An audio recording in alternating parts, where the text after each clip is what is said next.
Bismillahirrahmanirrahim. Alhamdulillahirabbil alamin wassalatu wassalamu ala asyrafil anbiya'i wal mursalin wa ala alihi wa sahbihi ajma'in. Subhanaka la ilma lana illa ma 'allamtana innaka antal alimul hakim. Rabbi shrah li sadri wa yassir li amri wahlul 'uqdatam min lisani yafqahu qawli. Amma ba'd. Alhamdulillah ala ni'matil Islam, alhamdulillah ala ni'matil iman wa kafa biha min ni'mah. Allahumma sallimna li Ramadan wa sallim Ramadan lana wa tasallamhu minna mutaqabbala. Allahumma sallimna li Ramadan wa sallim Ramadan lana wa tasallamhu minna mutaqabbala. Allahumma sallimna li Ramadan wa sallim Ramadan lana wa tasallamhu minna mutaqabbala. Alhamdulillah, segala puji bagi Allah Subhanahu wa taala yang memberi kita nikmat Islam iman, memberi kita nikmat sehingga kita telah sampai di pertengahan bulan Ramadan ini. Tanpa terasa hari per hari berlalu dari kita, satu malam per malam berlalu bagi kita, satu tarawih demi satu tarawih berlalu bagi kita, satu puasa demi satu puasa terus maju di antara kita sampai kita masuk di pertengahan dari bulan Ramadan. Alhamdulillah ala nikmati Ramadan. Kita bersyukur kepada Allah Ta'ala kita ada di bulan Ramadan dan kita dikasih kesempatan untuk beribadah di bulan Ramadan, dikasih waktu untuk bisa menghirup aroma Ramadan yang udaranya saja sudah sangat berbeda dengan bulan-bulan yang lainnya. Pahala serta anugerah yang Allah Ta'ala jauh berbeda diberikan ketika berada di bulan Ramadan dengan apa yang di luar Ramadan. Sekaligus juga ketika sudah masuk pertengahan semacam ini menjadi ujian yang semakin berat bagi kita untuk mengistiqomahkan diri di dalam kebaikan. Kita lihat sudah mulai banyak yang merasa cukup, sudah mulai banyak yang merasa capek, sudah mulai banyak yang merasa lelah, dengan terbukti bahwasanya masjid-masjid kita mulai lengang, majelis-majelis kita mulai lengang, ngantuk kita mulai datang. Nah, ini semuanya adalah ujian-ujian. Jadi semakin pahala yang diberikan sama Allah Ta'ala itu semakin berat, semakin banyak, maka dengan itu juga untuk ngelakoninya selalu semakin berat. Jadi setiap perkara yang Allah Ta'ala berikan, anugerah yang Allah Ta'ala ingin berikan kepada seorang hamba, ketika semakin besar yang ingin Allah Ta'ala berikan, maka semakin sulit juga untuk melangkah ke tempat tersebut atau untuk melakukan perkara-perkara tersebut. Kita lihat masjid-masjid kita, musola-musola kita, terawih-terawih kita mulai terlihat semacam itu. Jangan nggak kesulitan untuk nyari shaf paling depan. Bahkan seringkali ketika kita ada di dalam shaf, kudu geser nah. Nyapo petang rokaat ngalih 4 salam pergi, 6 salam pergi, 8 salam pergi, ya seperti itulah.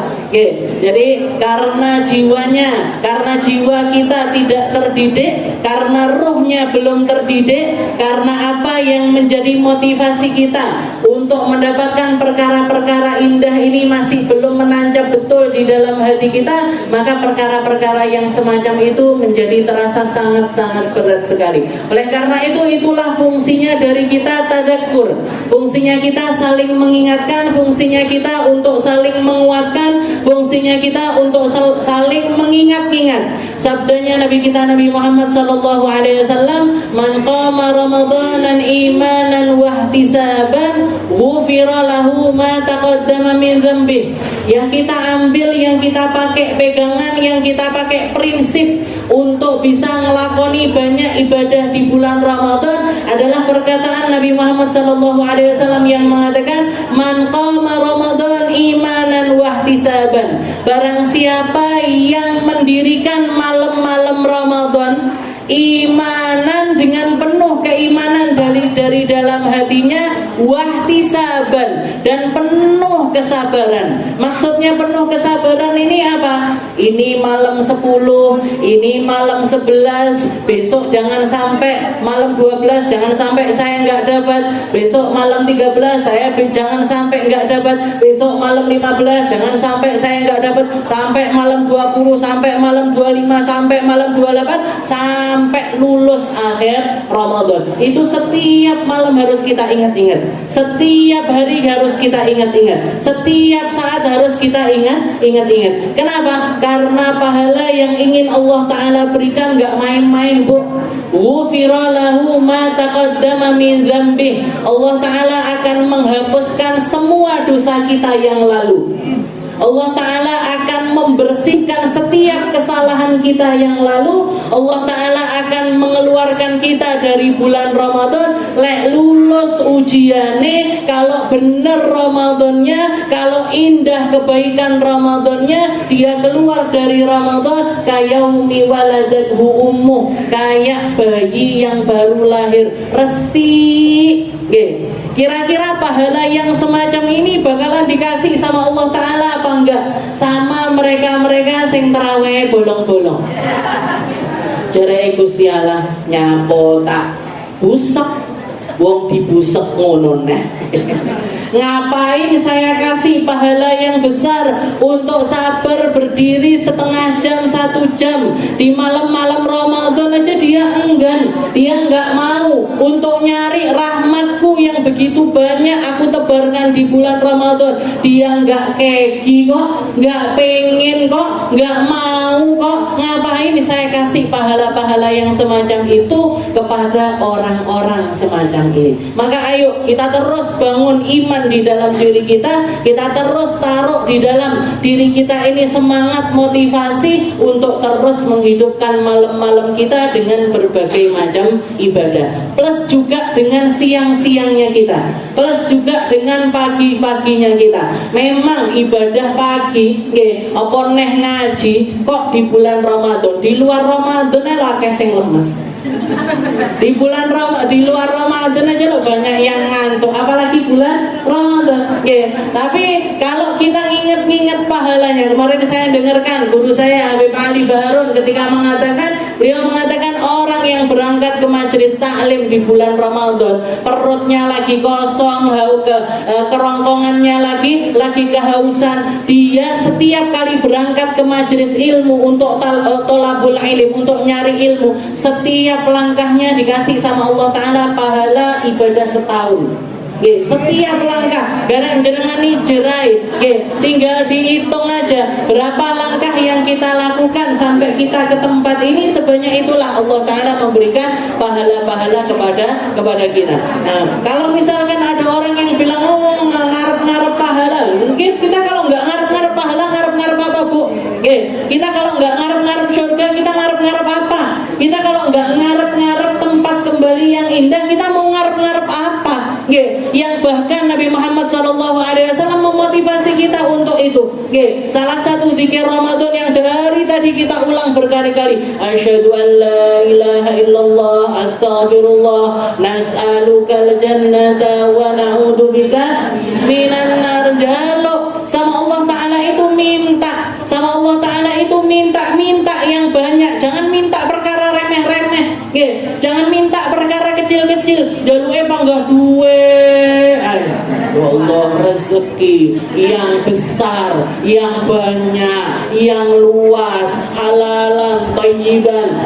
Saya sering ngomong sama jenengan, saya kalau baca doa sholat duha, doanya sholat duha itu kadang-kadang ngeri, kadang-kadang sungkan sama Allah Ta'ala. Ya Allah, rezeki saya kalau di langit turunkan, kalau di dalam bumi keluarkan, kalau dari kanan sampaikan, kalau belum bersihkan, pokoknya jaluk saya ngakeh, ngeri saya kadang-kadang. Jadi minta sama Allah Ta'ala itu apa nggak boleh? Boleh, silahkan. Jangan minta sama Allah Ta'ala sebanyak-banyaknya, silahkan. Jangan minta sama Allah Ta'ala yang indah-indah, yang banyak, yang luas, terserah. pasrah. Tapi selain dari perkara-perkara duniawi semacam itu, kita minta juga sama Allah Ta'ala perkara-perkara yang mahal. Apa itu? Nas'alukal jannah wa na'udzubika.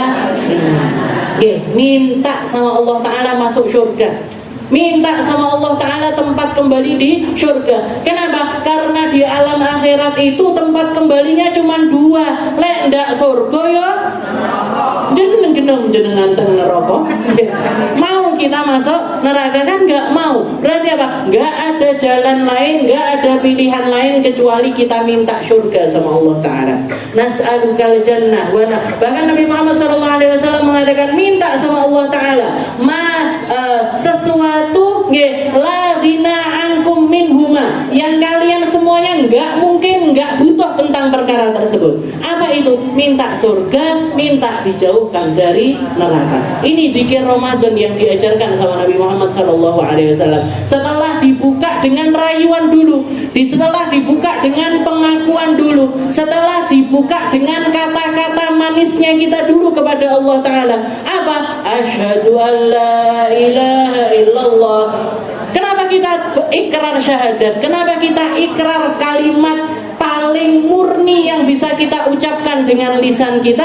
Agar Allah Ta'ala itu tahu, ya Allah Gusti niki loh, ya Allah ini loh saya, hambamu yang beriman. Ya Allah ini loh saya, hambamu yang gak nyembah kecuali kepadamu. Ya Allah inilah saya yang sholat saya, bangun saya, tidur saya, kerja saya, melek mata saya sampai saya tidur lagi lillahi rabbil alamin. Saya niatkan buat jenengan ya Allah.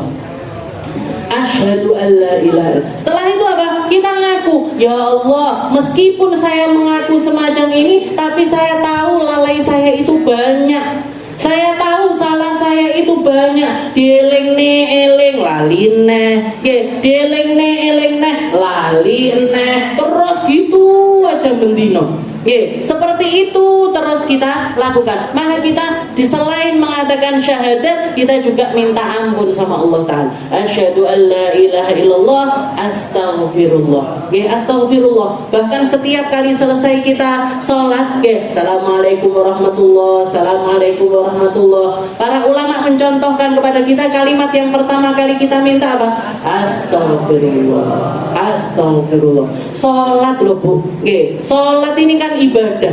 Sholat ini kan kita melakukan kebaikan. Sholat ini amalan yang paling cepat untuk nyampaikan kita kepada Allah Subhanahu wa Ta'ala. Tapi kenapa salam kita langsung istighfar? Karena kita tahu di dalam takbir kita sering kali lalai.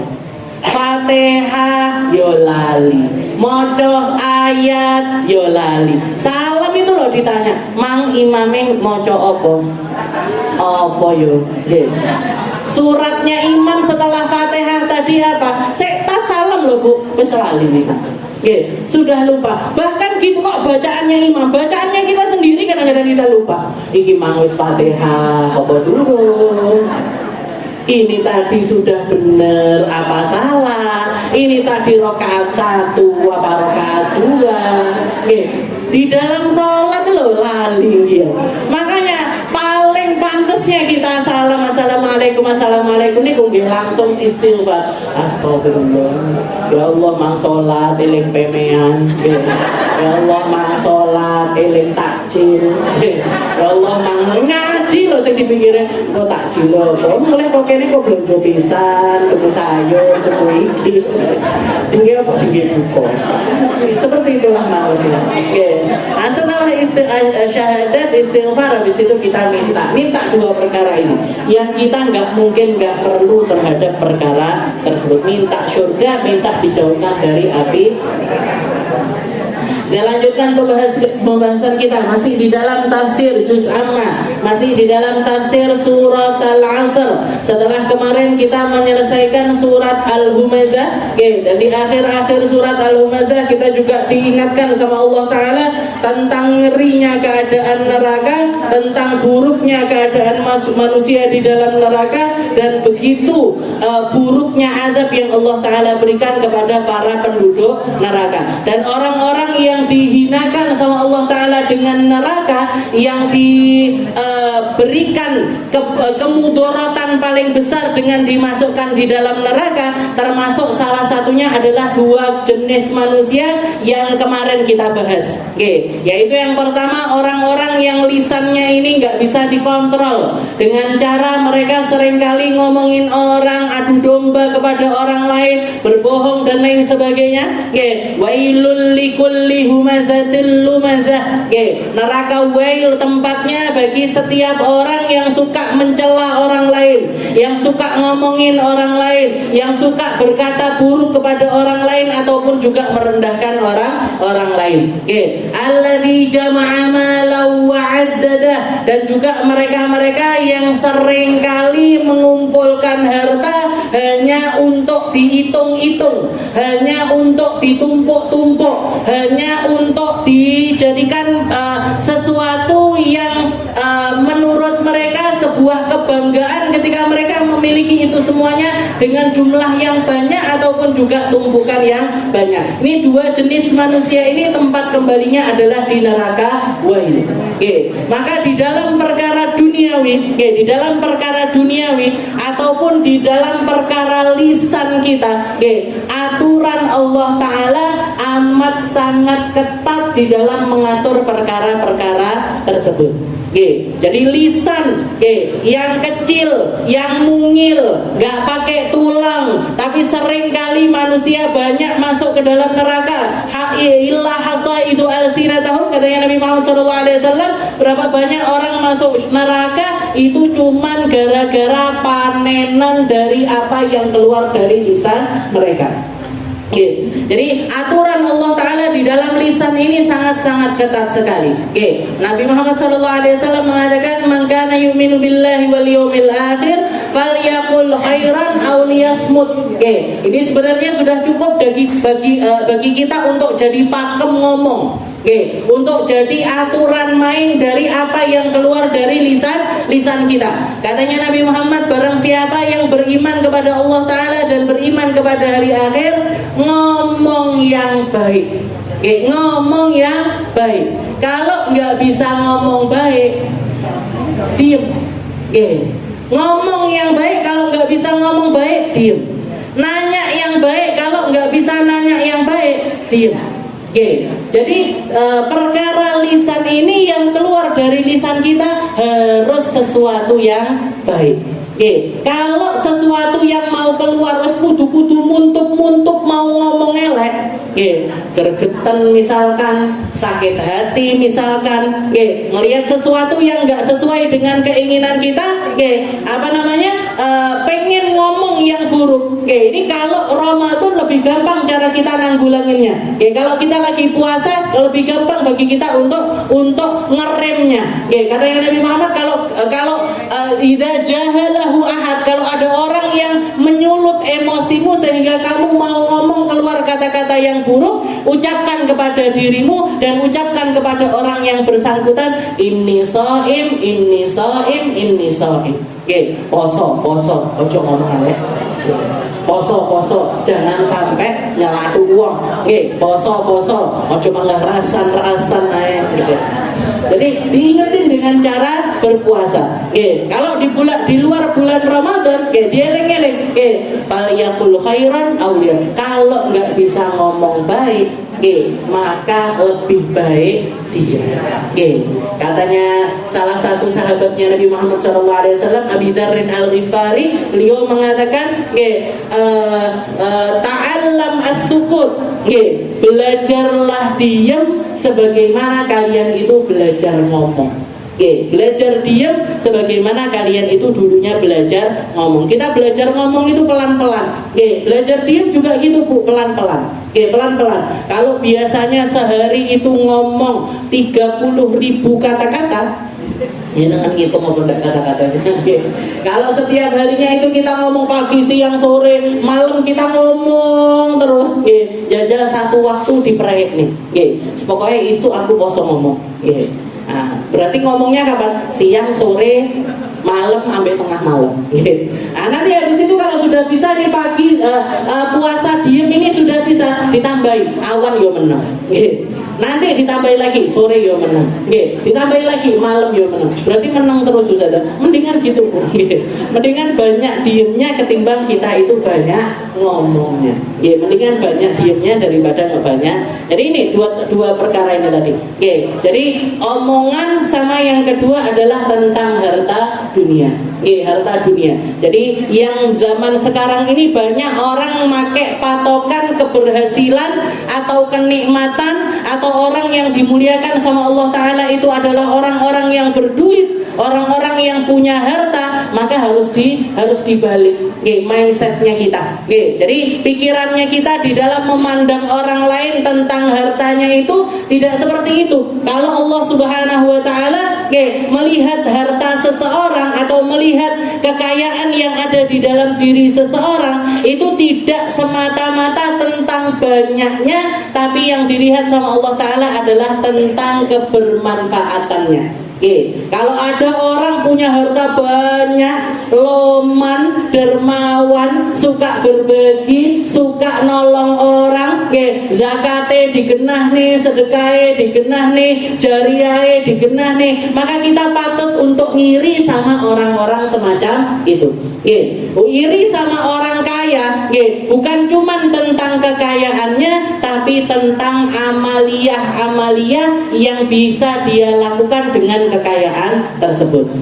Kenapa? Karena percuma orang yang banyak harta tapi cuma ditimbun-timbun, cuma buat koleksi-koleksi, cuma tinggi delok-delok antok, masuk di dalam apa yang dikatakan sama Allah Ta'ala, alladzi jama'a malahu wa 'addadah yahsabu anna malahu akhladah.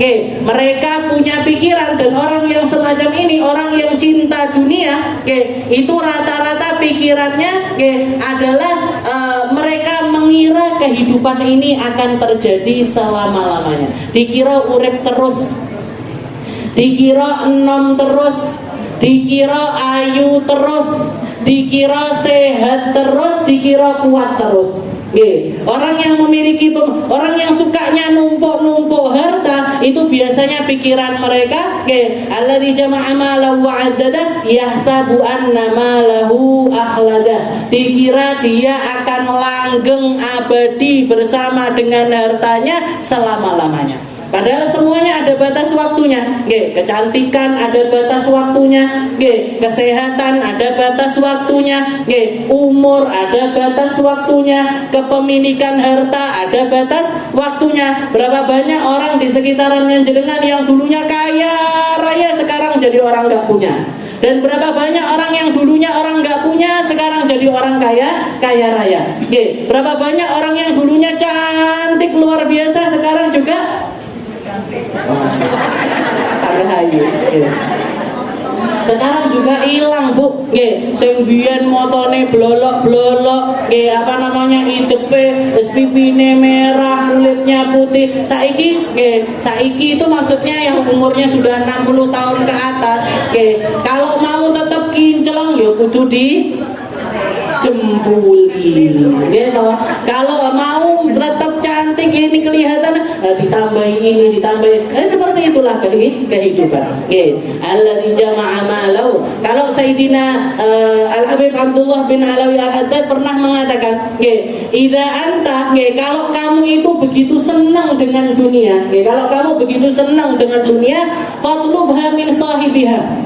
Kalau kamu memang senang banget, siapa di antara kita yang enggak senang duit? Enak jenengan sing enggak senang duit? Kalau dikasih uang 100 ribuan mau semuanya Bu? berarti kan senang duit kabeh gitu. Katanya Habib Abdullah bin Alawi Al-Haddad, kalau kamu memang segitu cintanya sama duit, sama dunia, fatlubha min sahibiha, mintalah sama pemilik dunia. Siapa? Allah Subhanahu wa ta'ala. Mintanya yang benar biar dikasih dengan cara yang benar. Mintanya yang benar biar dikasihnya dengan cara yang benar. Dan kalau sudah diberikan dengan cara yang benar, besar kemungkinan kita juga akan dikasih bantuan, dikasih hidayah dan juga inayah untuk mengeluarkannya di jalan yang benar. Karena sifatnya harta itu, sifatnya duit, sifatnya dunia, sifatnya perkara dunia, itu kalau nyarinya benar, keluarnya juga benar. Kalau nyarinya sudah salah, keluarnya rata-rata juga salah. Katanya Nabi Muhammad SAW, "Man kana akluhu halal." Barang siapa yang makanannya ini dari yang halal, didapat dengan cara yang halal, maka orang yang memakan harta halal tersebut akan ata'a jawarihuhu sya'a am aba. Dia akan taat kepada Allah Ta'ala mau nggak mau. Mau nggak mau dia akan berada di jalan taat. Mau nggak mau dia akan berada di dalam ketaatan. Kenapa? Makanannya bener, hartanya bener, nyarinya bener. Tapi begitu juga dengan sebaliknya. Kalau kita nyarinya salah, mintanya salah, minta dengan merendahkan diri kepada orang lain, minta dengan cara-cara yang buruk, minta dengan jalan-jalan yang nggak benar. Katanya Nabi Muhammad SAW, barang siapa yang makanannya haram, asad jawarihuhu sya'am aba, maka anggota badannya mau nggak mau bakalan maksiat. Makanya katanya Sayyid Habib Abdullah bin Alawi Al-Haddad, beliau mengatakan, kalau minta harta, kalau minta duit, minta sama yang punya. Siapa? Allah Subhanahu wa ta'ala. Terus kalau minta duit ditambahi bu dongone di akhirnya, bi khairin wa lutfin wa afiyah.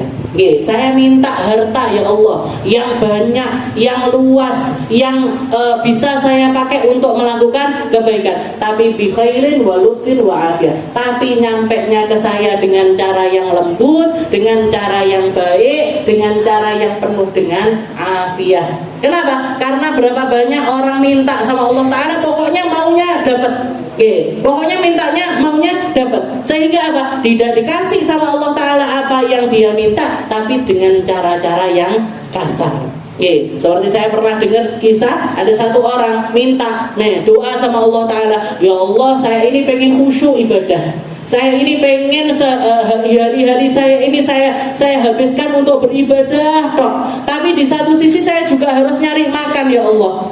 Maka ya Allah, saya minta kasih saya makan sehari 2 kali sehingga saya bisa beribadah denganmu, dengan istilahnya pokoknya hidup saya ini bisa saya habiskan dengan cara ibadah. Maka dikatakan laki-laki tersebut ketika keluar dari rumahnya, tabrakan sama orang. Orang itu jatuhin korek. Orang jadi tabrakan sama orang yang nabrak dia itu jatuhin korek. Setelah itu kabur pergi. Setelah itu ketika dia jalan, koreknya ini diambil. Ketika dia lagi megang koreknya, tahu-tahu ada segerombolan orang datang. Ada segerombolan orang datang nyamperin dia. Woi ki wonge, ini orangnya yang bawa korek ini. Orangnya yang bawa korek. Dia sama bingung, nyapo iki. Awakmu toh, kamu kan digebukin sama massa, dibawa ke kantor polisi, akhirnya masuk ke dalam penjara. Usut ternyata laki-laki yang tadi bawa korek itu, dia kabur setelah bakar pom bensin. Jadi bakar pom bensin, kabur lari. Ketahuan yang ketangkep ini tadi, si orang yang doa minta makan sehari 2 kali, selebihnya bisa dipakai ibadah. Akhirnya benar dikabulkan doanya sama Allah Ta'ala. Masuk penjara sedino entuk maempeng luru. Masuk penjara sehari bisa makan 2 kali.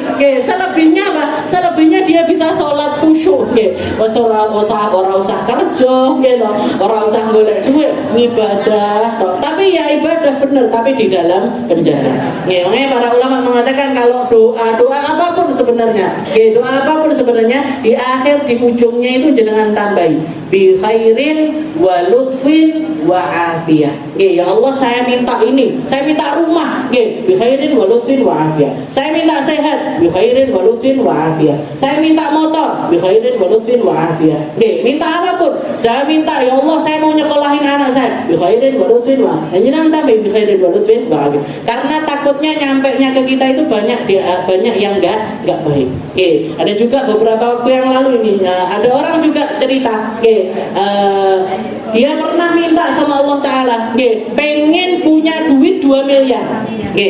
Pengen punya duit 2 miliar. Minta setiap doa itu minta ya Allah nyuwun duit 2 miliar. Ya Allah nyuwun duit 2 miliar. Ya Allah nyuwun duit 2 miliar. Minta sama Allah Ta'ala uang 2 miliar. Mari dikatakan 2 minggu setelah dia minta, 2 minggu setelah dia minta, anaknya kecelakaan, ganti rugi dari kecelakaan itu pas 2 miliar. Tapi anaknya masuk kuburan. Jadi anaknya meninggal dunia di dalam kecelakaan, ganti rugi dari kecelakaan itu dia dikasih 2 miliar, tapi gantinya anaknya ini meninggal dunia. Nah ini orang kalau doa tidak tuntas ngeten iki. Doa tidak tuntas. Jadi mintanya bi khairin wa lutfin wa afiyah. Kita sampai di dalam suratul Asr. Ila an qala Allah Ta'ala fi kitabil aziz, a'udzu billahi minasyaitonir rajim. Bismillahirrahmanirrahim. Wal 'asri innal insana lafi khusr illa alladhina amanu wa 'amilus solihati wa tawasaw bil haqqi wa tawasaw bis sabr. Ini langganan banget kita baca ayat ini. Surat terpendek di dalam Al-Quran. Surat terpendek di dalam Al-Quran setelah Inna A'tainakal Kautsar. Ranking 3-nya Qul huwallahu. Tiga-tiganya langganan kita semua. Al-Ikhlas, Al-Kautsar sama Al-Asr. Wal 'asri. Ini ayat dikatakan surat Al-Asr ini adalah Makkiyah, au Madaniyah wa hiya 3 ayat. Adalah surat, ada yang mengatakan Makkiyah, ada yang mengatakan Madaniyah. Ada yang mengatakan turunnya di negeri Mekah, dan yang lebih kuat mengatakan seperti itu. Memang ayat ini turunnya di negeri Mekah ketika Rasulullah SAW masih berhadapan dengan para kufar Quraisy. Bahkan dikatakan sebab turunnya juga Allah Ta'ala ingin memberikan pelajaran kepada para kufar Quraisy. Wal 'asri. Allah Ta'ala mengatakan demi masa, demi waktu. Wal 'asri innal insana lafi khusr. Sungguh manusia itu semuanya ada di dalam kerugian. Allah Ta'ala ingin mengingatkan kepada orang-orang yang menolak untuk beriman, kepada orang-orang yang menolak untuk taat, kepada orang-orang yang menolak untuk mengikuti ajarannya Nabi Muhammad SAW. Katanya Allah Ta'ala innal insana lafi khusr. Jadi sebelumnya Allah Ta'ala bersumpah dulu. Demi apa? Wal 'asri. Demi masa, demi waktu, demi sesuatu yang menjadi anugerah Allah Ta'ala yang terbesar kepada manusia. Salah satu caranya para solihin, orang-orang soleh dulu itu, orang-orang soleh kita zaman dulu ataupun zaman sekarang, mereka itu salah satu mindset paling dominan yang ada di dalam pikiran mereka, atau cara berpikir yang paling nampak pada kehidupan mereka adalah mereka ini orang-orang yang paling ngerti caranya mensyukuri nikmat. Orang-orang soleh dulu maupun sekarang, salah satu ciri khas yang paling nampak di dalam diri mereka, mereka adalah orang-orang yang paling mensyukuri nikmat, paling ngerti makna alhamdulillah, paling ngerti maknanya berterima kasih kepada Allah Ta'ala. Kenapa? Karena orang itu nggak mungkin bisa terima kasih kecuali ngerti tentang kadar dari apa yang dia terima kasih. Kayak kita mengatakan, ya Allah terima kasih masih ketemu sama Ramadan. Kenapa kok kita mengatakan ya Allah terima kasih karena dikasih kesempatan ibadah Ramadan? Karena kita tahu maknanya Ramadan. Karena kita tahu berharganya Ramadan. Karena kita tahu enggak semua orang dikasih kesempatan untuk ketemu sama Ramadan.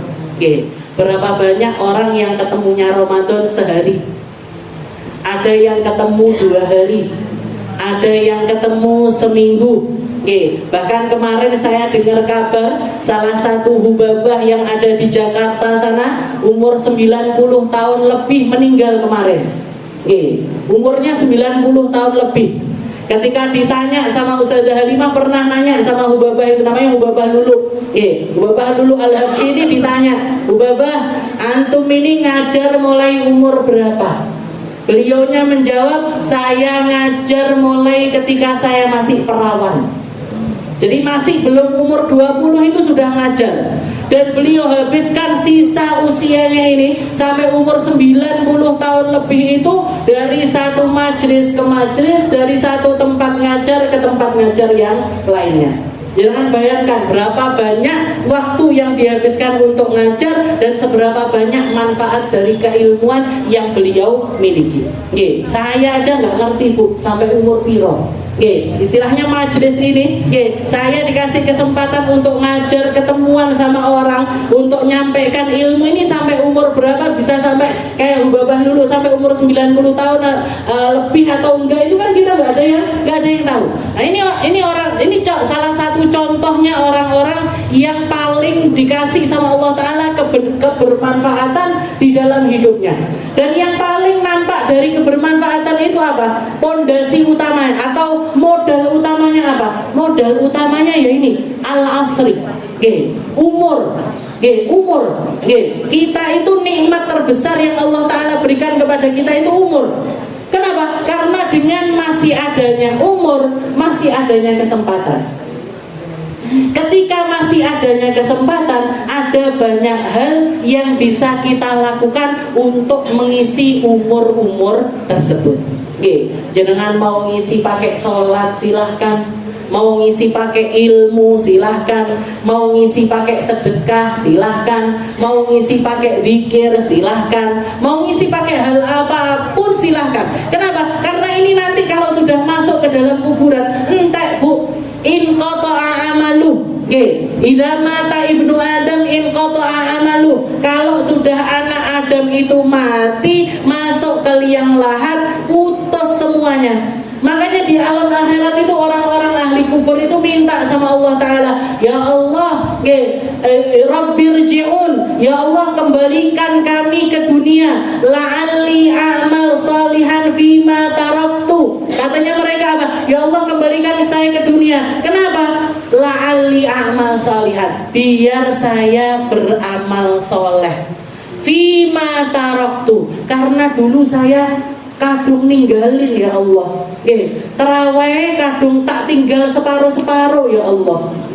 Posone kadung sebagiannya tak tinggal ya Allah. Sedekahku kadung sebagian tak tinggal ya Allah. Sholatku kadung sebagian saya tinggalkan. Kembalikan saya ke dunia agar saya bisa nambeli dari apa-apa yang saya tinggalkan. Katanya Allah Ta'ala Pak, kalah, gak bisa gitu katanya Allah Ta'ala.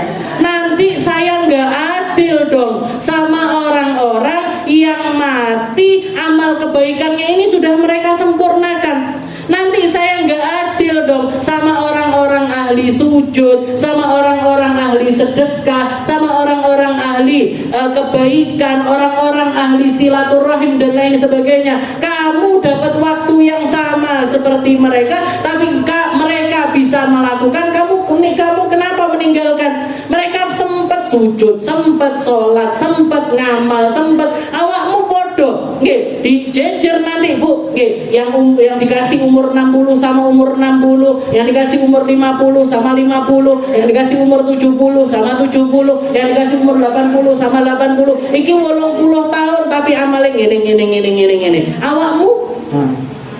Yang ini umur 60 tapi amalnya begini. Kamu? Yang ini umur 40 amalnya begini kamu. Katanya Allah Ta'ala, kalla, nggak bisa. Afalam nu'ammirkum, bukankah aku sudah kasih umur kepada kalian sama seperti aku memberikan umur kepada hamba yang lainnya.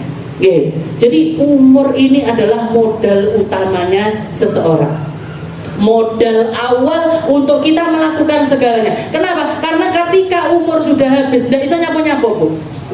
Jenengan arepe wudu neh ndak iso, arepe salat neh ndak iso, arep zikir neh ndak iso, arep shalawatan neh ndak bisa, mau doa lagi nggak bisa. Selesai semuanya. Kalau kita nyisakan amal-amal jariah di dalam kehidupan kita, hanya tinggal itu. Tapi itu pun semuanya minta tolong sama orang, minta kiriman dari orang, minta dapat kebermanfaatan dari orang lain. Kalau dia punya ilmu yang bermanfaat, ilmu bermanfaat ini yang akan kembali ke alam kuburnya. Kalau dia punya sedekah jariah, selama tempat yang dia sedekahin jariah itu dipakai untuk beramal, dipakai untuk melakukan kebaikan, dapat kita kiriman kebaikannya. Tapi berapa banyak, bayangkan sekarang ini jariah yang keputus banyak. Sekolahan dulu sekolahan, saiki wis ndak dadi sekolahan. Pondok pesantren yang dulunya pondok pesantren sekarang nggak jadi pondok pesantren. Musola yang dulunya rame sekarang sepi. Berapa banyak? Jadi kalau sudah masuk ke dalam kuburan, semuanya serba nggak pasti. Jariahku panggah ngalir apa enggak pasti. Anak-anakku ndongakne aku apa enggak pasti. Ya kalau anak-anak kita didik kebaikan, mereka mau doakan kita, rutin bacakan Yasin. Tapi misalkan mereka pun rutin bacakan Yasin paling seminggu pisan, Bu. Jenengan mau di kuburan ngenteni, ya Allah kapan malam Jumat anakku muga-muga eling lek Yasinan. Tiba-tiba lali keturun, tiba-tiba ngantuk, tiba-tiba lupa sama orang tuanya. Selesai 40 hari, selesai 1000 hari, ditutup, wes selesai waktunya doakan orang tua. Ini yang banyak, yang semacam ini yang banyak. Ketimbang kita ngarepin tahlil dari anak-anak kita, tahlilan dewe, Bu. Ketimbang kita ngarepin Yasin dari anak-anak kita, baca Yasin sendiri. Mumpung apa? Mumpung masih dikasih umur. Baca Yasin, baca tahlil, baca hamdalah. Jangan mau baca mulai Al-Baqarah sampai An-Nas, silahkan. Diwoco, hatam, dibaca lagi, hatam, dibaca lagi, hatam, dibaca lagi, hatam. Nyapo, ini bekal saya di akhirat. Ini yang pasti saya bawa ke akhirat. Ini yang pasti saya bawa nemenin saya sampai alam akhirat saya. Para ulama mengatakan orang ketika berangkat ke kuburan, anaknya nganterin, hartanya nganterin, amalnya nganterin. Yang dua pulang, satu tok sing tetap berada di kuburan. Anak mulai, bojo mulai, suami yang dulu ngomong aku nggak bisa hidup tanpa kamu, pernah melbu kuburan mulai, Bu. Yo ngopi neh, yo ngerokok neh, yo lali karo bojone, lupa sama yang barusan dia kuburkan ini, lupa. Itu haliahnya manusia. Seperti itu daripada kita ngarepin dari orang lain, beramal mumpung masih ada waktu, mumpung masih ada umur, mumpung masih ada waktu. Makanya Allah Ta'ala sampai bersumpah wal asri, demi masa, demi masa. Di ayat-ayat yang lain berapa banyak Allah Ta'ala itu bersumpah dengan nama waktu. Wadduha, walail, walail, demi malam, demi siang, demi waktu duha, demi waktu-waktu itu Allah Ta'ala dan Allah Ta'ala nggak mungkin bersumpah kecuali perkara yang disumpahi ini adalah sesuatu yang sangat-sangat istimewa, adalah sesuatu yang sangat berharga di sisi Allah Ta'ala. Imam Syafi'i sampai mengatakan, Imam Syafi'i sampai mengatakan, beliau mengatakan ini surat pendek. Surat Al-Asr ini adalah surat yang pendek. Dia mengatakan ainan nasu min hadhihi surah. Mana pemahaman umat Islam dengan surat Al-Asr ini mana? Mana ngertinya kita dengan surat Al-Asr ini mana? Mana telitinya kita dengan surat Al-Asr ini mana? Aina nahnu min hadhihi surah. Mana praktek kita dengan surat yang paling sering kita kita baca, dengan surat-surat langganan kita ini, praktek kita ini seperti apa? Katanya Imam Syafi'i, kalau misalkan ayat Al-Quran itu yang diturunkan sama Allah Ta'ala cuman satu surat ini saja, lakafathum, sudah cukup untuk jadi bekal hidup. Wal asri innal insana lafi khusr, sungguh semua manusia itu rugi, sungguh semua manusia itu sedang pulaan kerugian di setiap hari-harinya, di setiap waktu-waktu yang berlalu dari dia. Kenapa? Ketika dia melalaikan begitu saja, berarti dia membiarkannya mubadzir tanpa ada manfaatnya. Wal asri innal insana lafi khusr, katanya Allah Ta'ala, sungguh manusia itu ada di dalam kerugian. Yang gak rugi siapa? Cuman golongan-golongan tertentu, illal ladzina amanu wa amilus sholihat wa tawasau bil haq wa tawasau bis sabr. Kecuali 4 golongan manusia. Orang yang modal hidupnya iman, orang yang sudah beriman, ini orang yang sudah beruntung. Orang yang sudah beriman berarti dia sudah megang kunci surganya dia. Katanya Nabi Muhammad, miftahul jannah la ilaha illallah. Kuncinya surga itu la ilaha illallah. Kita sudah la ilaha illallah, berarti kuncinya surga wis nang tanganku. Ada. Kalau kuncinya di tangan, berarti pintunya sudah ada. Pintunya kemana? Pintunya masuk ke dalam surganya Allah. Illal ladzina amanu wa amilus sholihat. Setelah itu yang kedua, mereka yang dengan waktunya ini beramal saleh. Makanya kalau jenengan lihat syariat Islam ini makhlutun bisa'ah. Syariat Islam ini bercampur lebur dengan waktu. Syariat Islam ini sangat detail mengatur waktu, detailnya kehidupan setiap manusia. Rolling per hari ada, rolling per minggu ada, rolling per bulan ada, rolling per tahun juga ada. Jenengan setiap harinya dari satu waktu ke waktu yang lain ada amal-amal kebaikan yang Allah Ta'ala tawarkan untuk kita. Subuh, subuh, kaitannya subuh ini dengan apa? Dengan waktu, Bu. Jangan sholat subuh kok durung adzan subuh, nggak sah sholat subuh. Sholat subuh kok sudah keluar dari waktu subuh, jenenge sholat subuh qodaan. Gitu. Berarti apa? Sholat subuhnya kita itu kaitannya dengan waktu. Dari mana? Min tulu'il fajri ila tulu'is syams. Mulai dari terbitnya fajar sampai terbitnya matahari.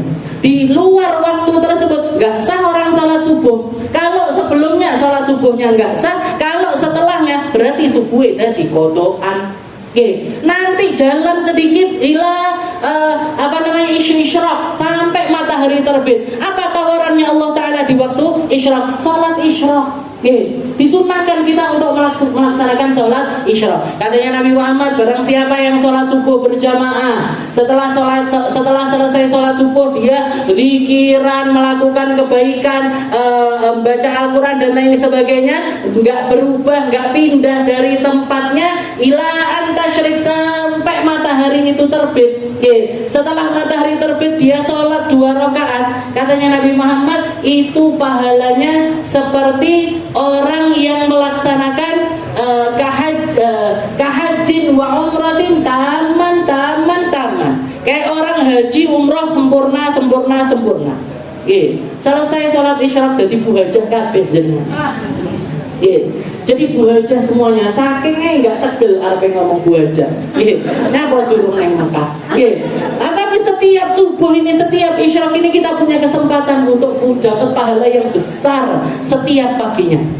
Nanti waktu jalan sedikit ada tawaran untuk sholat duha.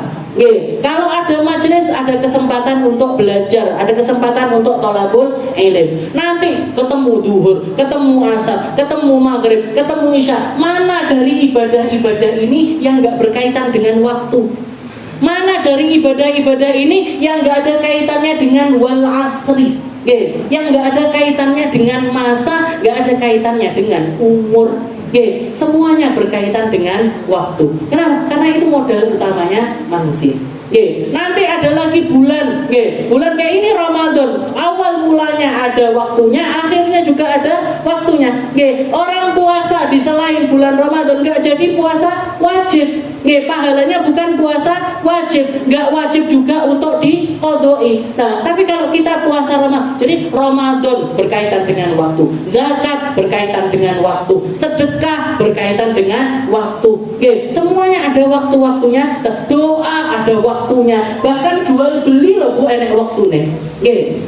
Ada kalanya orang jual beli itu halal, transaksinya dianggap halal. Ada kalanya orang transaksi tapi dihukumi haram. Kapan itu? Kalau orang bikin transaksi di saat orang-orang melaksanakan sholat Jumat. Ini B-nya atau jual belinya itu tidak dianggap sah dan hukumnya adalah haram. Kalau dilakukan dengan orang-orang yang punya kewajiban melaksanakan sholat Jumat. Jadi jenengan kalau pas orang-orang sholat Jumat kok pesan Grab, Pak Grabnya teko kurirnya datang waktu di jam itu. Ini transaksinya transaksi yang haram. Kenapa? Karena berarti kita bantuin dia untuk meninggalkan kewajiban melaksanakan sholat Jumat. Jangan malah melek dolan-dolan pas waktu orang Jumatan, lumayan rodok sepi. Walaupun zaman sekarang gak ada sepi nih. Arepe pas Jumatan yo ndak sepi, Ramadan warung-warung yo ndak sepi. Nah, ini kemundurnya zaman ini sudah seperti ini, Bu.